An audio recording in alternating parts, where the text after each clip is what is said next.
ज़िंदगी इतनी ख़राब चल रही है कि चिल्लर के साथ लेन-देन करने का टाइम आ चुका है। सुबह की सबसे पहली ड्यूटी होती है मेरी सब्ज़ी बनाना। आज मैं बना रही थी भिंडी और प्याज की सब्ज़ी। वैसे तो मम्मी बोलती है बहुत आसान होता है सब्ज़ी बनाना, लेकिन जब अपना टाइम आता है तो तड़का लगाने के लिए मुझे बोल देती है। तो यहाँ पे मैंने मीनाक्षी को दे दी थी रोटी खाने के लिए।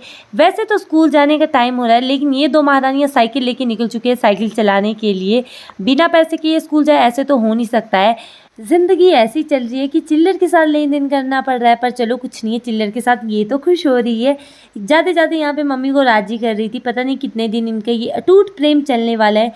हमारे प्राइम मिनिस्टर साहब घर में इतनी बिज़ी होते हैं कि इन्हें घर में बैठ के रोटी खाने का टाइम नहीं लगता है, चलते-चलते रोटी खा रहे हैं।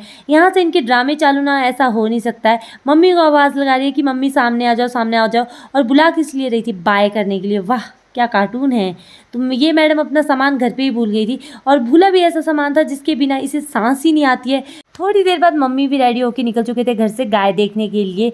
फिर वेल्डिंग वाले अंकल भी आ गए थे, तो यहाँ पे मैंने बना दी थी उनके लिए चाय। फिर हो गया था लंच बनाने का टाइम, तो यहाँ पे बैठ गई थी मैं लंच बनाने के लिए।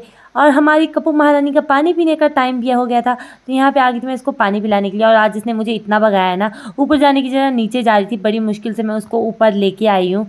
फिर हो गया था मेरी रोज़ की ड्यूटी का टाइम, मीनाक्षी को लाने का टाइम, और आज हम दोनों की टाइमिंग इतनी परफेक्ट थी।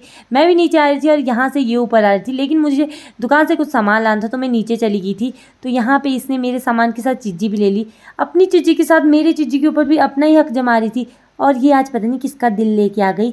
देखना किसी का दिल गायब तो नहीं है, ले जाना यहाँ मीनाक्षी के पास से आके। 2-3 दिनों से सोच रही हूँ कुछ तो गड़बड़ है। यही गड़बड़ है कि 2-3 दिनों से इन्होंने मेरे से चाय नहीं बनवाई। चाय तो मैंने बनाई, लेकिन मेरे लिए ही नहीं बची।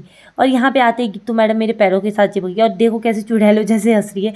इसकी हंसी देख के तो मुझे अभी भी हंसी आ रही है। फिर मैं रेडी हो गई थी वापस मार्केट जाने के लिए। मन तो मेरा बिल्कुल नहीं कर रहा था, तो यहाँ पे मम्मी ने मुझे पैसे भी दे दिए थे सामान लाने के लिए।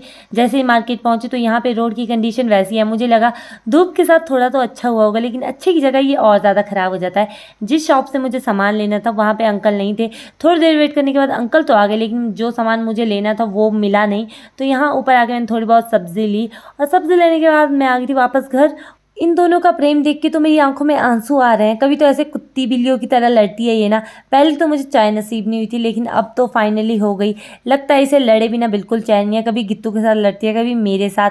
अभी मुझे मेरे रूम के अंदर जाने से रोक रही है, वो भी इसलिए क्योंकि अंदर मैंने चीज़ी रखी है और इसको चीज़ी चाहिए थी। देखो चीज़ी के लिए कितने ड्रामे कर रही है। बिना चीज़ी के तो ये जाने वाली नहीं है।